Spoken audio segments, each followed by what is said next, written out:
오늘 우리는 이 골로새서 1장 19절부터 23절까지 말씀을 본문으로 열어주신 길을 완성하자라는 제목을 가지고 함께 말씀을 나누도록 하겠습니다. 자, 우리가 그 지난주에 그 모든 것을 창조하시고 으뜸되시는 그 예수님을 높여야 된다라는 것에 대해서 함께 이제 이야기를 나눴습니다. 그래서 우리가 관련된 이야기를 지난주에 세 가지 나눴거든요. 그 첫 번째로 나눴던 이야기가 무엇이었을까요? 그렇습니다.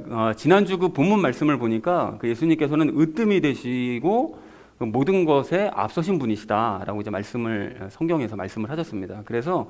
그런데 그런 이제 예수님께서 사실은 이 땅에 오실 때는 가장 낮은 자리로 오셔서 그 가장 낮은 모습으로 이제 활동을 하셨죠. 그리고 우리도 그렇게 되기를 원하신다라고 이제 말씀을 드렸습니다. 그런데 우리가 질문을 제기했던 것이 예수님께서는 그렇게 가장 으뜸되시고 가장 높으시고 가장 앞서시는 분이신데 왜 그렇게 낮아진 자리로 오시고 또 구약 성경과는 다르게 구약 성경에서는 예수님을 다른 인물들 이렇게 높여주셨는데 우리는 왜 이렇게 자꾸 낮아진 쪽으로 내려가라고 그러시느냐, 이것에 대해서 우리가 지난주에 말씀을 나눴었죠. 그래서 구약 시대와 그 영광과는, 세상 영광과는 비교할 수 없게 으뜸 되시는 예수님과 우리가 연합했기 때문에 우리는 구약 성경의 인물들과는 비교할 수 없을 만큼 높아진 상태인 것이고, 그리고 예수님께서 낮아질 수밖에 없으셨던 이유는 그렇지 않았으면 나 같은 사람이 예수님을 만날 수가 없었겠죠. 그 이유 때문에 기회를 주시기 위해서 낮아지신 것이다. 그래서 이제 으뜸 되시는 예수님의 그 명령에 따라서 우리는 기꺼이 낮아진 자리로 내려와서 낮아진 모습으로 활동을 해야 된다라는 얘기를 첫 번째로 함께 이야기 나눴습니다. 자, 그런가 하면 두 번째로 나눴던 이야기가 무엇이었을까요? 그렇습니다. 우리가 이 땅에서 살아가는, 지금 존재하는 이 모습과 또 우리의 우리 영이 거듭난 상태로 존재할 수 있는 것은 지난주 성경 본문 말씀대로 예수님께서 존재하게 하시기 때문에 우리가 존재할 수 있는 것입니다. 그리고 또 이사야서 말씀을 제가 지난주에 인용을 드렸었는데, 하나님께서 우리를 존재하게 하시는, 그러니까 창조하신 그 목적은 우리를 찬양케 하시기 위해서 우리를 창조하셨다고 말씀을 하시거든요. 그러니까 우리가 이 땅에서 살아가는 이 모습, 존재하는 모습, 이 모습 그대로 하나님께서 우리를 찬양하게 하시기 위해서 삶의 모든 것들을 책임져 주시고, 또 우리의 영이 하나님을 찬양하게끔 하시기 위해서 거듭난 이후로 계속해서 우리 열매를 맺게 하심으로 하나님을 찬양하게 하신다. 그러니까 우리가 더욱더 하나님을 찬양할 수 있다는 것은 그만큼 기쁜 일을 많이 주신다는 의미가 되겠죠. 그러니까 더욱 우리 하나님께 구해서 기쁜 일을 많이 우리 얻음으로 하나님을 더욱 찬양하는 삶을 살아가자라는 얘기를 두 번째로 함께 나눴습니다. 자, 마지막 세 번째로 나눴던 이야기가 무엇이었을까요? 그렇습니다. 지난주 본문 말씀을 보니까 예수님께서 이제 교회의 머리가 되신다라고 이제 말씀을 하셨는데요. 많은 사람들이 교회의 그 재정 또는 교회의 규모의 크고 작음에 굉장히 연연합니다. 그래서 교회가 작으면 위축되고, 교회가 크면 괜히 자기 것도 아닌데 이렇게 막 으쓱해하고요. 이런 모습들이 많은데, 사실은 그게 중요한 게 아니라 정말 모든 그리스도인들이 중요하게 생각해야 되는 것은 우리 교회의 머리가 예수님이 맞으신가?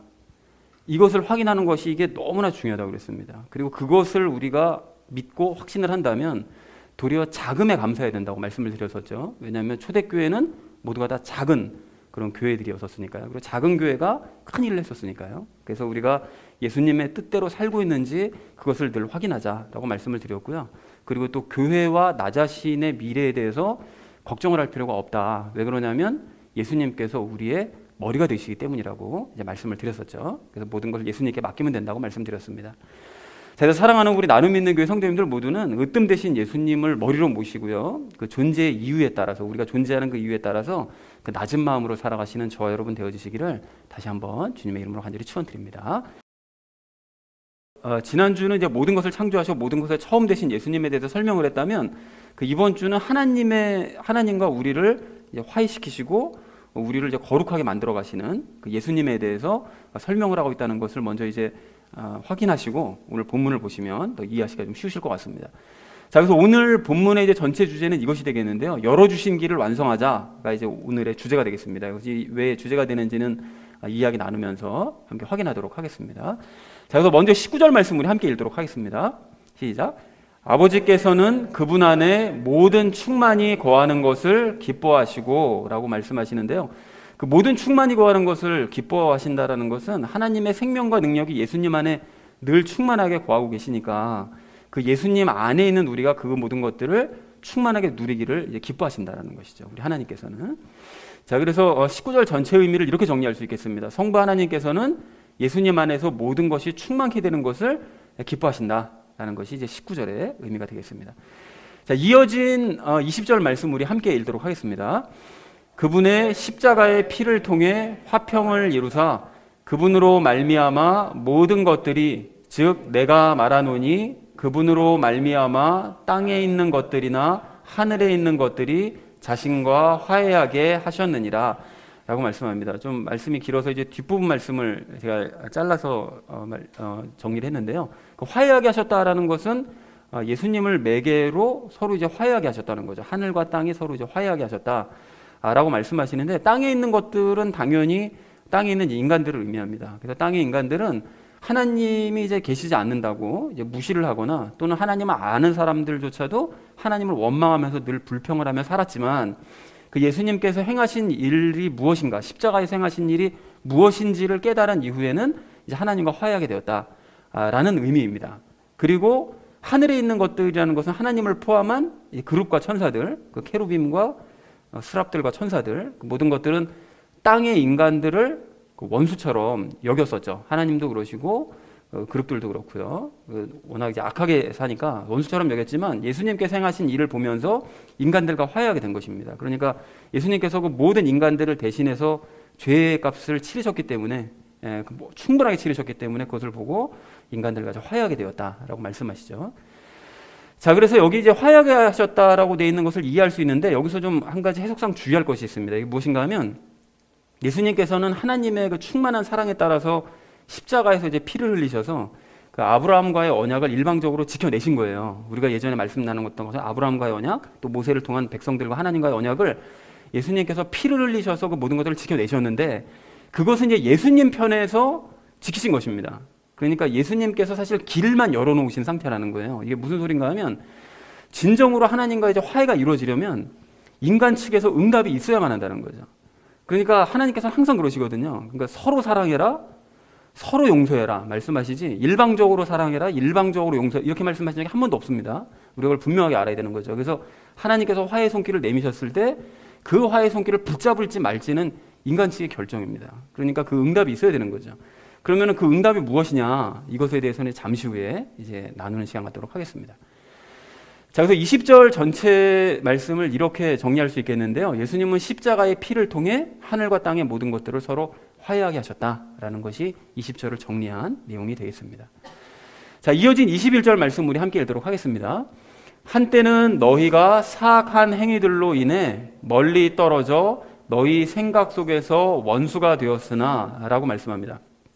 여기 그 멀리 떨어졌다는 것은 당연히 이제 하나님과 멀리 떨어졌다는 것이죠. 그 인간들이 그 사악한 행위들 때문에 이제 하나님과 멀리 떨어졌고, 또 너희 생각 속에서 원수가 되었다는 의미는 사악한 그 생각 때문에 하나님과 이제 원수가 되었다라고 설명하고 있습니다. 자, 그래서 21절 전체 의미를 이렇게 정리할 수 있겠는데요. 바울은 사악한 행위 때문에 인간들이 하나님과 멀어졌고, 사악한 생각 때문에 하나님과 이제 원수가 되었다라고 이제 설명을 하고 있습니다. 자, 이어진 22절 말씀 우리 함께 읽도록 하겠습니다.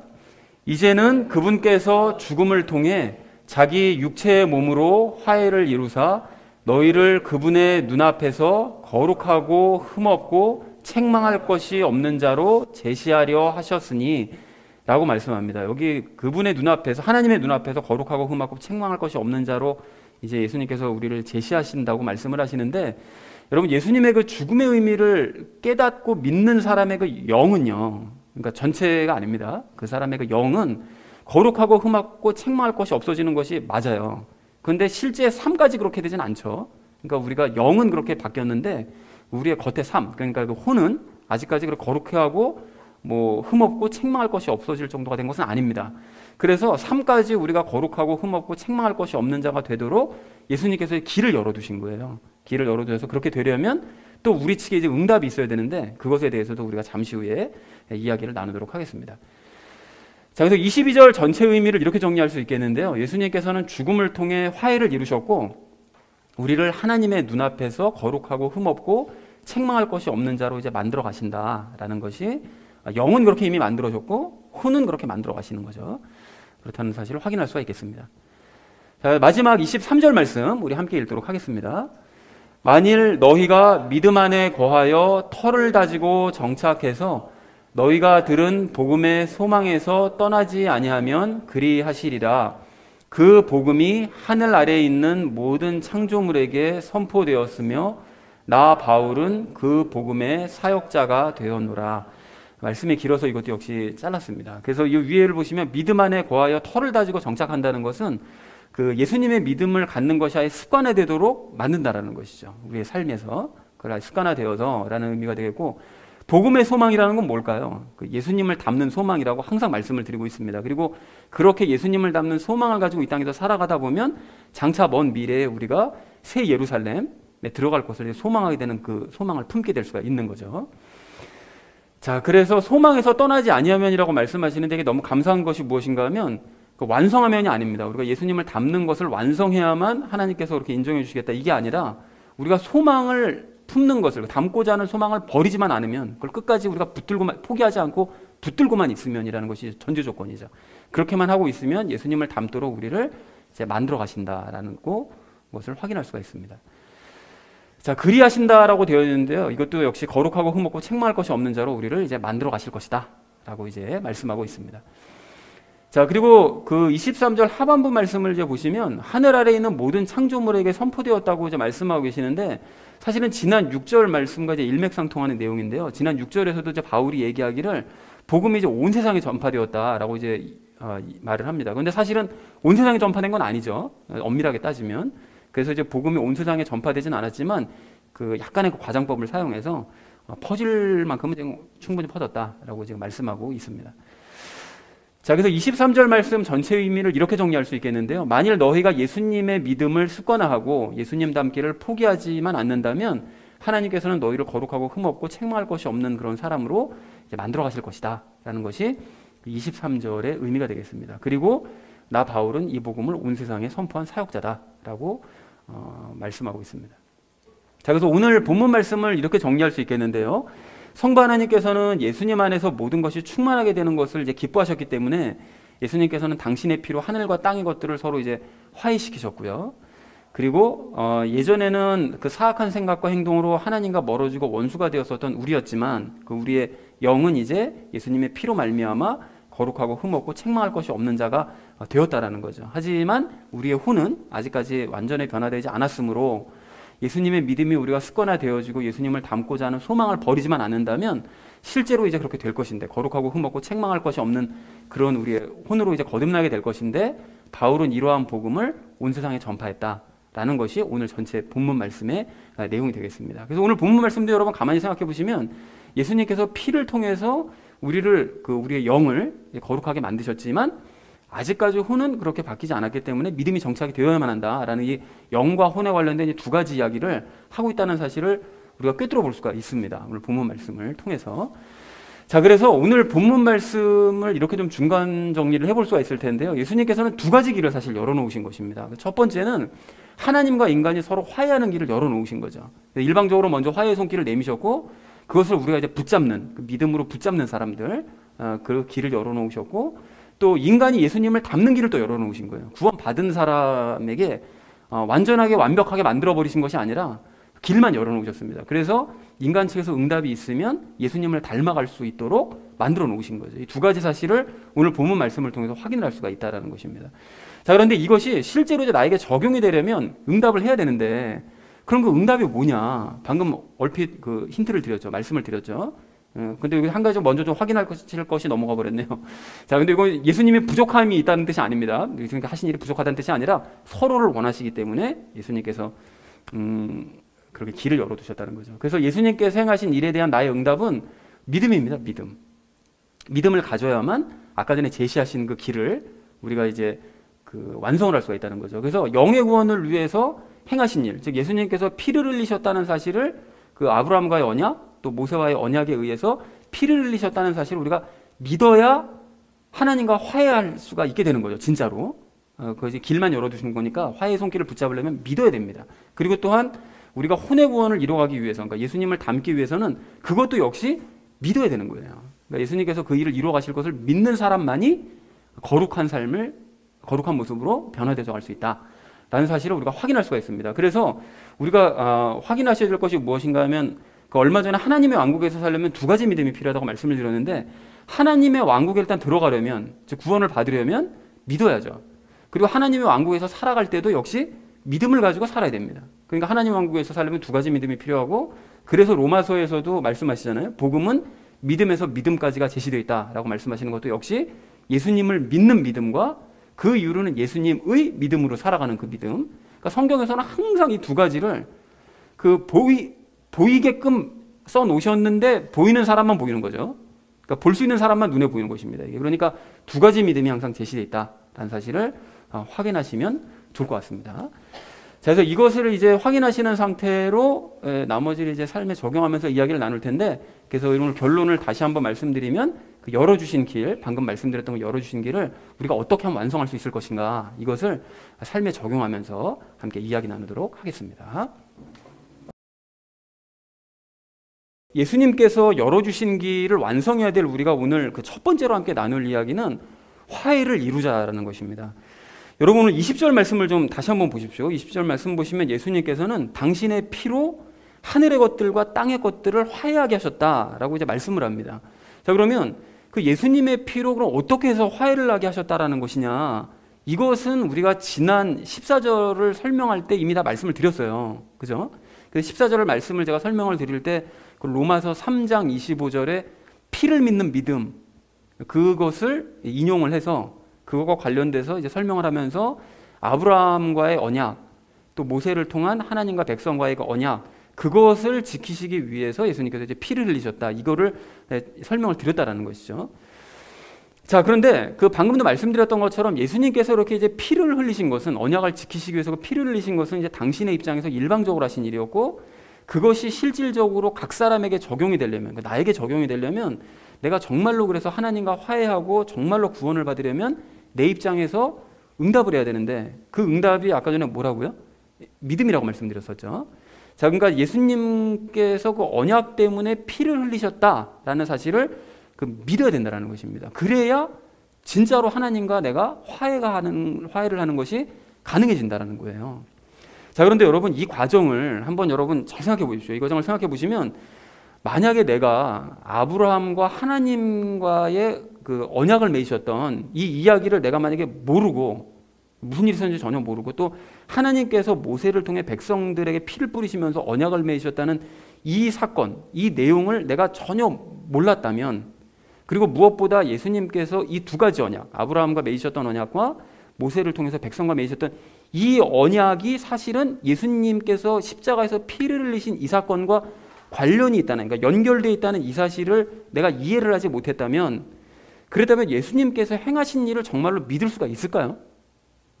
이게 믿어질까요, 이게? 그리고 예수님께서 나를 하나님과 화해시키셨다는 이 사실이 진정 마음에 와닿을 수가 있을까요? 이게 그렇지 못할 거예요, 여러분. 그래서 이게 많은 교인들이, 교회 다니는 이 교인들이 믿는다고 말은 하거든요. 근데 실제로 자기가 뭘 믿는지를 몰라요. 그러니까 이런 내용을 모르니까 아브라함과 하나님과 뭐가 있었어? 이렇게 되는 거죠. 그리고 모세를 통해서 뭘 했다고 이걸 잘 모르니까, 내용을 모르니까 이게 믿어지질 않는 거예요, 잘. 그러니까 이게 복음이 와닿지도 않는 거죠. 예수님께서 십자가에서 피를 흘리셨다 그러면 억지로 믿는 거예요. 그냥 믿는다고 치는 거죠. 그러니까 이런 모든 내용을 모르는 상태로니까. 그러니까 믿어지지 않으면서 그냥 믿는다고 좀 오해하는 경우가 많다는 것입니다.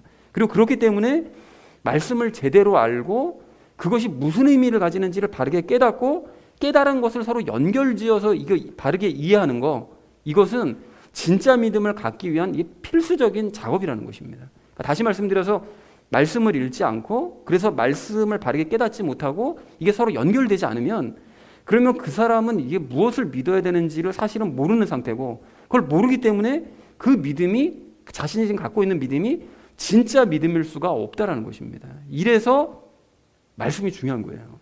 이 말씀을 아는 게 이게 너무나 중요한 거예요. 안 그러면 성경을 우리에게 주실 아무런 이유가 없는 거죠. 자, 그런 의미에서 여러분 우리가 다시 한번 그 질문과 답변을 하면서 그 믿음에 대해 좀 정리를 했으면 좋겠는데요. 여러분, 우리가 하나님과 화해하려면 뭘 믿어야 됩니까? 뭘 믿어야 되냐면, 구체적으로 엄밀하게 얘기하면 세 가지를 믿는 거라고 그랬죠. 영과 혼과 육신의 구원을 믿어야 되는데, 일단 영의 구원을 믿으면 혼의 구원과 육신의 구원은 따라옵니다. 근데 이거 따라온다고 해서 이게 저절로 이루어진다는 뜻은 아니고, 우리가 영의 구원을 믿으면 혼의 구원이 자연스럽게 이루어가려고 하게 되고, 그러면 이제 육의 구원을 이루게 되는 이런 이제 과정을 따르게 되는데, 그러면 영의 구원을 우리가 믿으려면 뭘 믿어야 되느냐? 뭘 믿어야 되냐면, 지난 14절을 설명할 때 말씀드렸고, 아까 전에도 잠깐 말씀드렸지만, 하나님께서 아브라함과 맺으셨던 언약, 그리고 모세를 통해서 하나님과 백성들이 그 맺었던 그 언약, 그걸 지키시기 위해서 예수님께서 제물이 되어서 십자가에서 피를 흘리셨다는 사실을 아는 거죠. 그리고 또한 그것을 믿을 때 우리는 영의 구원을 받을 수가 있습니다. 그걸 진심으로 믿을 때. 자, 그럼 그것으로 이제 구원이 완성되는 거냐? 아닌 거잖아요. 그렇지 않고 또 어떤 구원을 이루어야 되는가 하면 혼의 구원을 이루어야 되는데, 우리는 혼의 구원을 이루어갈 때, 혼의 구원이라는 건 간단하게 말씀드리면 예수님을 닮아가는 거죠. 그 예수님을 이제 닮은 그 열매를 맺는 삶인데, 이것 역시 우리가 지난 10절을 나눌 때 이야기를 나눴습니다. 예수님께서 이 땅에서 삶을 살아가실 때 그 갈라디아서에서 말씀하시는 성령님의 9가지 열매의 모습들을 이렇게 맺으셨다라는 것을 설명을 드렸어요. 그러니까 이렇게 맺으셨는데, 그러니까 영의 구원을 받은 그리스도인들도 역시 당연히 예수님을 닮고 싶은 마음을, 소망하는 마음을 품게 됩니다. 그래서 영의 구원을 받으면 혼의 구원이 따라온다고 말씀을 드린 거예요. 그 영의 구원을 진짜로 받은 사람은 예수님을 닮고자 하는 소망이 안에서 막 샘솟아요. 그래서 나 정말 저렇게 되고 싶다라는 마음이 이제 든다라는 것이죠. 근데 그런 소망에 따라서 이제 열매를 맺어가야 되는데, 열매가 자동적으로 맺히느냐 그러면 안 맺힌다고 그랬죠. 그게 왜 그렇다고 그랬습니까? 계속 말씀드리지만 죄 때문에 이게 맺혀지지 않는다고 그랬어요. 저절로.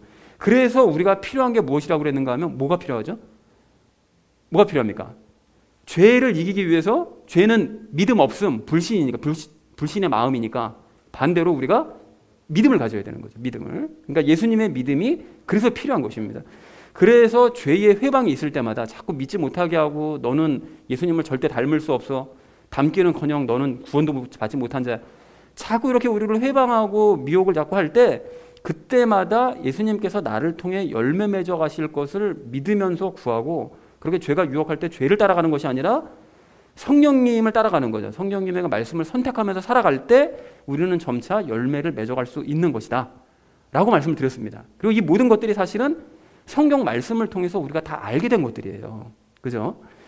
자, 그리고 이렇게 영의 구원을 받고 이후로 혼의 구원을 이루면서 살아가는 이 그리스도인들은 최종적으로 이제 죄 없는 육신을 입게 될 것인데, 그것이 이제 육신의 구원이자 이제 구원의 완성이 되는 거죠. 즉, 이 땅에서 영의 구원을 받고 혼의 구원을 이루면서 애쓰며 살아가는 그리스도인들은 죽은 후에 천국 가죠. 그 영혼이 천국에 가서 살다가 나중에 이제 예수님께서 재림하실 때, 그때 예수님께서 그 주시는 그 육신, 그 죄 없는 육신이요, 그 신령한 육신을 입는 영광을 누리게 되고, 그렇게 영과 혼의 구원을 이룬 상태로 죄 없는 육신까지 완전히 입어서 영과 혼과 육의 완전한 구원을 이룬 그리스도인은 태초부터 예비하고 계셨던 새 예루살렘에 가서 영원토록 기쁨으로 살게 된다. 그것이 12절에서 말씀하시는 상속 유업이다 라고 말씀을 드렸습니다. 그리고 이러한 육신의 구원과 관련된 지식 역시, 제가 말씀드린 이 모든 것들 역시 그냥 제가 엇대로 떠들어대는 얘기가 아니라, 고린도 전서 15장 말씀과 데살로니가 전서 말씀, 또 복음서 말씀 등을 다 종합했을 때, 우리가 이런 육신을 입게 되겠구나라는 것을 우리가 이제 깨닫게 되었다라는 것입니다. 자, 그러니까 결국 우리가 이제 알 수 있는 것이 무엇인가 하면, 이렇게 진정한 믿음을 가질 수 있는 것은 결국은 구원과 관련된 구체적인 성경 지식들을 우리가 알았기 때문이고, 또 그것을 믿었기 때문인데, 그런데 우리 성도님들은 이러한 지식들을 저에게 들었기 때문에 알고 믿으시는 것이 아니라, 각자가 성경 말씀을 읽으시면서 깨달으시면서 그 모든 것들을 믿으셔야 되는 것이고, 더 나아가서 이 모든 것들을 자연스럽게 설명할 수 있는 상태까지 되어야 되실 줄로 그렇게 믿습니다. 그리고 난 다음에 이 말씀이 어렵잖아요, 사실은. 그러니까 이것들을, 이런 지식을 갖고 있되 상대의 수준에 맞춰서 쉽게 설명할 수 있도록 성령님께 지혜를 구해야 되는 거죠. 그래서 설명할 수 있어야 됩니다. 그래서 지난 9절과 19절 말씀처럼 구원에 대한 이 지식과 깨달음과 이 믿음을 우리 안에 충만히 거하게 함으로써 하나님을 기쁘시게 하셔야 될 줄로 그렇게 믿습니다. 여러분, 그래야 구원에 대한 내용을 이게 정말로 깨닫게 되는 것이고, 그래야 진짜로 믿는다고 할 수 있습니다. 그래서 사랑하는 우리 나눔 믿는 교회 성도님들 모두는 말씀을 통해서 스스로의 영혼 구원의 상태를 확인하시고 진짜 믿음을 여러분 가지시기 바랍니다. 여러분, 그래서 예수님께서 열어두신 그 화해의 길을 완성하시고 하나님과 진짜로 화해하시는 저와 여러분 되어지시기를 주님의 이름으로 간절히 축원드립니다. 자, 예수님께서 열어주신 길을 완성해야 될 우리가 오늘 두 번째로 나눌 이야기는 거룩함을 이루자라는 것입니다. 여러분, 오늘 22절 말씀을 좀 다시 보십시오. 22절 말씀 보시면 예수님께서는 우리가 거룩하고 흠없고 책망할 것이 없는 자가 일단 영은 되었고, 그리고 또 그 이후로 그렇게 만들어 가신다라고 이제 말씀을 하십니다. 그렇게 제시를 하시는 거죠. 그래서 앞으로 그렇게 만들어 가신다라고 말씀하시는데, 아까도 설명드렸듯이 진짜로 우리가 믿으면, 예수님께서 이루신 일을 진짜로 믿으면 우리의 영은 거룩하고 흠없고 책망할 것이 없는 상태가 되는 게 맞아요. 왜냐하면 성령님과 연합을 했기 때문에. 그러니까 완전하게 됐는데, 문제는 우리의 삶까지 그렇게 변화되지는 않는다는 거죠. 그러니까 우리의 혼은 저절로 거룩하고 흠없고 책망할 것이 없는 상태가 되는 것이 아니라는 것입니다. 그래서 오늘 23절 말씀처럼 우리는 예수님의 믿음 안에 거하되 그 믿음을 습관을 들여야 되는 거예요. 아예 털을 다지고 정착을 해야 되는 거죠. 아예 믿음을 그냥 갖는 삶을 살 수 있도록 정착을 하면, 그리고 또 예수님을 닮고자 하는 그 소망을 떠나지 않으면, 그러면 계속해서 그걸 가질 때 우리의 혼은 점차 거룩하고 흠없고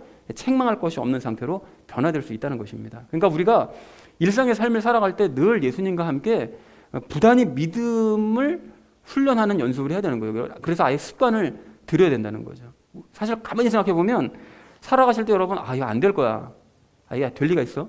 이런 생각이 더 많이 들잖아요.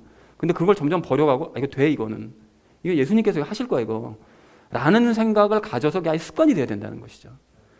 자, 그래서 우리가 이 모든 것들에 대한 방금 나눴던 이것들에 대한 이 말씀이 요즘 큐티하고 있는 로마서 이 7장, 8장에 정말 훌륭하게 정리가 되어져 있거든요.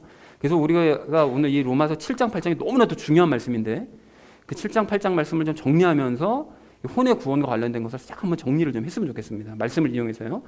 그래서 여러분, 지난 그 금요일 큐티 그 본문 말씀을 보면 8장 16절에서 뭐라고 말씀하시는가 봤더니, 성령께서 친히 우리의 영과 더불어 우리가 하나님의 자녀인 것을 증언하시는, 이렇게 말씀하세요. 그러니까 이런 구절을 통해서 우리가 뭘 할 수 있는가 하면, 성령님과 우리의 영이 연합했구나, 그러니까 더불어서 넌 하나님의 자녀야 라는 걸 계속 알려주신다는 걸 보니까, 우리가 성령님과 연합했구나 라는 사실을 우리가 확인을 할 수가 있고, 그래서 우리는 영의 구원을 받은 상태로구나, 그래서 우리가 거룩하고 흠없고 책망할 것이 없는 영의 존재가 되었구나, 그러니까 새로운 창조물이 되었다, 고린도서 말씀처럼요. 그걸 확인할 수가 있다는 것입니다. 그런데 이렇게 영은 깨끗해졌지만 우리의 영의 상태와는 달리 우리의 육신에는 좋지 않은 것이 함께 거하고 있는 거죠.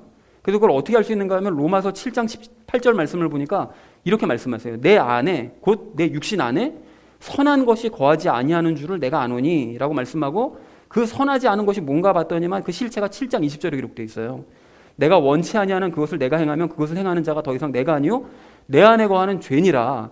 그러니까 내 육체 안에 죄가 거하고 있어서 자꾸 나를 안 좋은 쪽으로 자꾸 이끌어간다는 거예요. 분명하게 말씀하시죠. 그래서 이렇게 거룩해진 그 영과 그 죄에 자꾸 이끌리는 그 육신, 그 사이에 있는 혼, 그죠? 깨끗해진 영과 죄에 완전히 장악된 육신, 그리고 그 사이에 있는 혼, 이 혼은 둘 사이에서 이제 방황할 수밖에 없다를 설명하고 있어요. 그래서 로마서 7장 25절에서 이렇게 말씀하시는데, 내 자신이 생각으로는 하나님의 법을 섬긴다, 이렇게 말씀하세요. 생각이라는 것은 혼이 주장하고 있는 거잖아요. 그러니까 혼을 얘기하고 있는 거죠. 그 혼은 하나님의 법을 섬기고 싶어 한다는 거예요. 믿음의 법을 섬기고 싶어 하는데 육신으로는 자꾸 죄의 법을 섬긴다는 거예요. 불신으로 자꾸 이끌려 간다는 거죠. 그래서 이러한 싸움에서 혼이 좀 딱 중심을 잡고 영의 명령에 따라가면 참 좋겠는데, 실제는 그렇지 않다는 거죠. 매번 육신 안에 있는 죄에게 진다라고 로마서 7장 23절에서 고백을 합니다. 이렇게 고백해요. 내 지체들 안에서 다른 법이 내 생각의 법과 싸워, 혼과 싸워 내 지체들 안에 있는 죄의 법에게로 나를 사로잡아가는 것을 내가 보는 거다. 이 육체 안에 있는 그 죄의 법, 믿지 않게 만드는 그 법으로 자꾸 나를 사로잡아 간다는 거예요. 그래서 이어진 24절에서 바울이 뭐라고 고백하죠? 오, 나는 비참한 사람이다.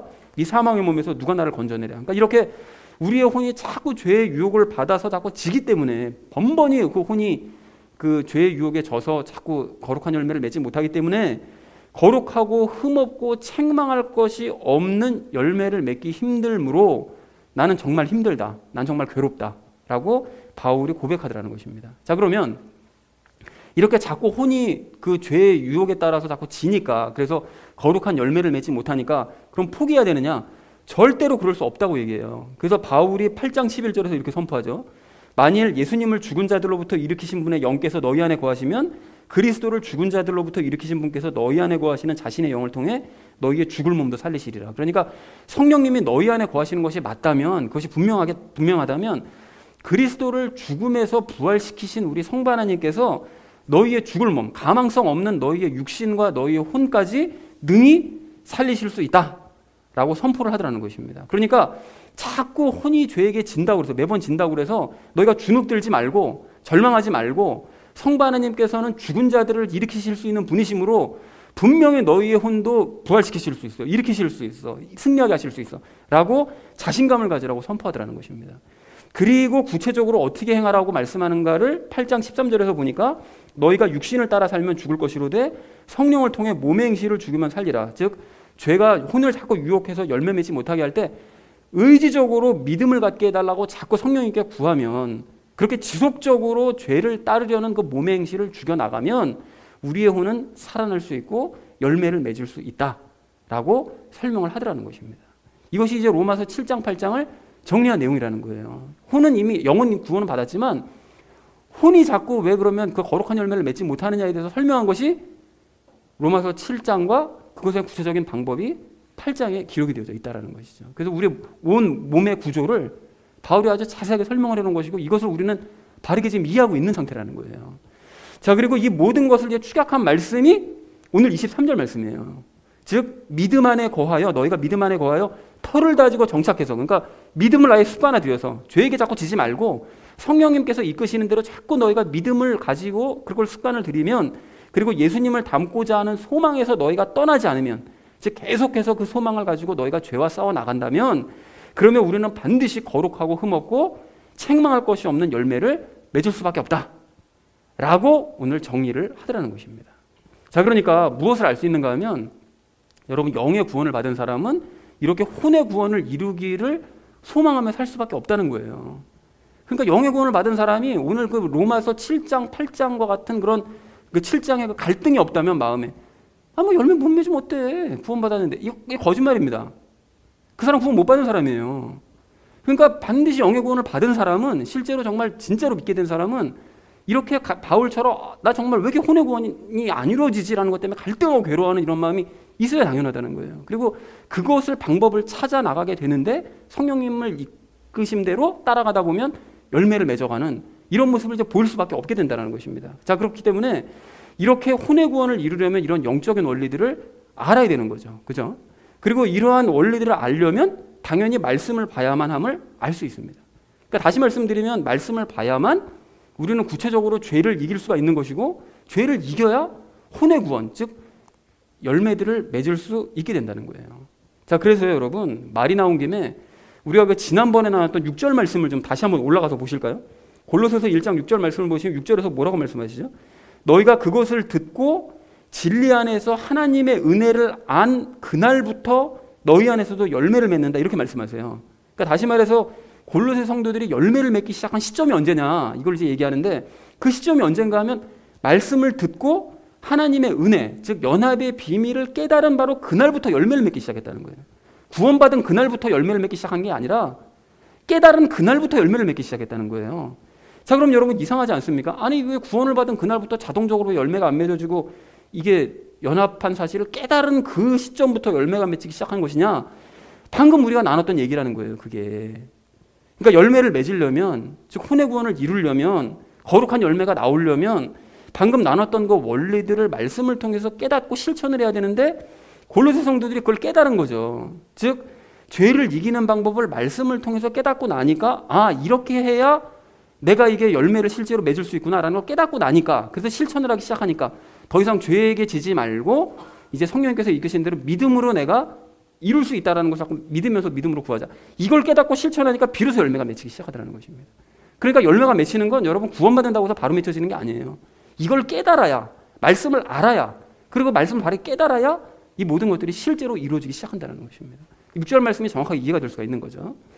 자, 그리고 이렇기 때문에 말씀을 읽고 바르게 깨닫는 것이 이게 너무나 중요한 일입니다. 그래야만 혼의 구원을 우리가 완성해 갈 수 있다는 것이죠.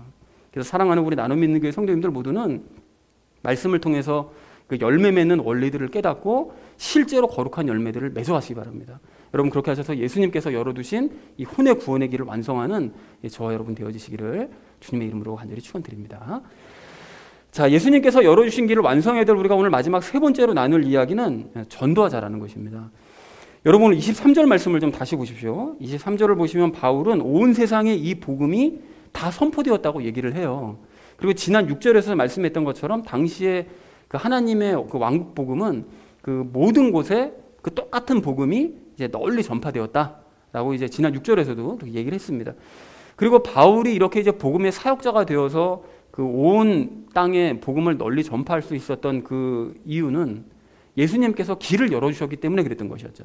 그러니까 예수님께서 하나님의 왕국에 대한 그 원리, 그 비밀들, 그리고 그 말씀들을 그 바울을 비롯한 이제 사도들에게 이제 가르쳐 주셨고, 그리고 그것을 잘 전할 수 있도록 마태복음 28장 말씀처럼 세상 끝날까지 함께 해주셨기 때문에, 그러니까 그 전도의 길을 그렇게 열어주셨기 때문에 바울이 이렇게 모든 곳에 똑같은 복음을 널리 전파할 수 있었다라는 사실을 우리가 확인할 수가 있습니다. 그래서 사도행전에서도 우리가 보셨던 것처럼 바울이 가지 말아야 될 곳은 막으시고 가야 될 곳은 여시고 막 이렇게 하시잖아요. 그러니까 이 모든 것들이 예수님께서 열어주신 결과다라는 걸 확인할 수가 있다는 거죠. 자, 그런데 이렇게 과거에는 이 똑같은 복음이 넓은 지역에 이제 전파됐었던 이 복음이 이제는 지금 이 시대를 보면 이제 더 이상 전파가 되지도 않고, 전파가 되더라도 엉뚱한 복음만 전파가 되고 있습니다. 그러니까 정확하게 말씀드리면 엉뚱한 복음이 계속 전파가 되다 보니까 사람들이 질려버리는 거예요. 불신자들도. 뭐 들어봤자 이게 처음에는 달콤한 소리 같은데 시간 지나고 나서 보면 이게 좀 다 거짓말인 거예요. 예수 믿고 뭐 자식 좋은 대학 갈 줄 알았더니만 대학도 못 가고 뭐 이런 거 가지고 막 이제 시비 걸고 막 이런단 말이죠. 그러다 보니까 말도 안 되는 복음을 자꾸 전파를 하다 보니, 예수 믿으면 뭐 잘 된대, 복 받는데 뭐 이런 얘기만 자꾸 하다 보니 더 이상 복음이 이제 전파가 안 돼 버리는 것이죠. 자, 그런데 말씀을 통해서 복음을 제대로 깨닫고 하나님과 화해한 우리는, 그리고 말씀을 통해서 영적인 원리를 바르게 깨달아서 거룩함을 완성해 가고 있는 우리는 복음을 바르게 알고 또한 실천하고 있는 그런 상태이므로, 여러분 이러한 복음을 우리끼리만 알고 있어서는 안 됩니다. 즉 오늘 23절에서 바울이 고백하는 것처럼 이제 우리가 복음의 사역자가 되어서 이 복음을 다시 세상 가운데 전파해 나가기 시작해야 된다는 거죠. 이제까지 가짜 복음이 온 세상을 뒤덮어서 세상을 오염시켰었다면 이제 다시 청소해 나가면서 다른 복음을 전달할 수 있어야 된다는 것입니다.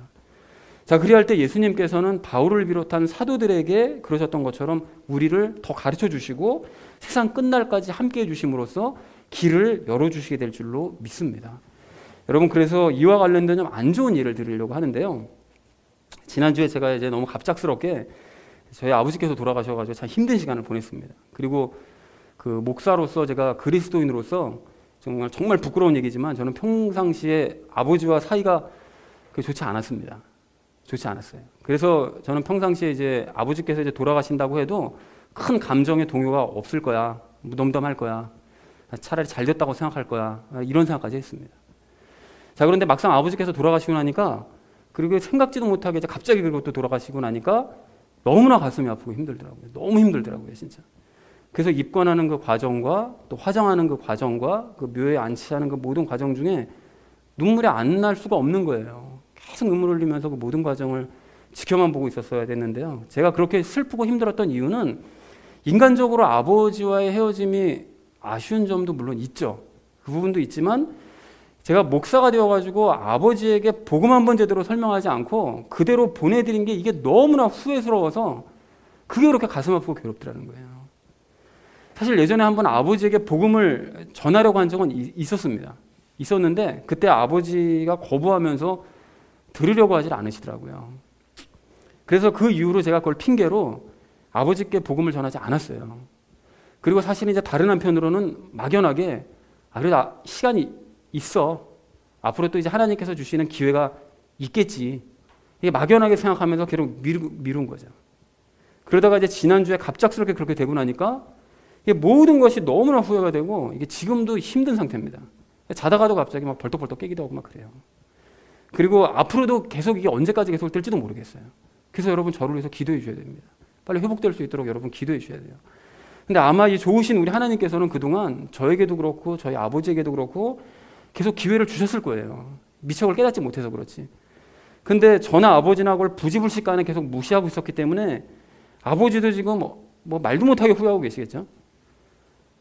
그리고 모든 상황을 아는 저로서는 더더욱 후회할 수밖에 없는 그런 상황 가운데 놓여져 있습니다. 그래서 이러한 상황을 아시는 여러분은 저처럼 후회하지 마시고 주변에 복음을 전해야 될 분이 계시면 지체하지 말고 전하시기 바랍니다. 여러분, 그리고 항상 말씀드리지만 전혀 모르는 사람에게 복음 전하라고 애쓰실 필요 없어요. 길거리 지나가는 사람에게 막 붙들어가지고서는 뭐 복음이 어떻고 얘기해봤자 그 사람들 듣지도 않습니다. 여러분, 그렇게 하지 마시고 가장 가까운 사람들이요. 즉 부모나 자식이나 형제 자매들, 동료들, 내 이웃들, 그 사람들 중에 정말 복음이 필요한 그런 사람들이 눈에 보이잖아요. 그러면 그 사람들에게 복음을 전하시면 됩니다.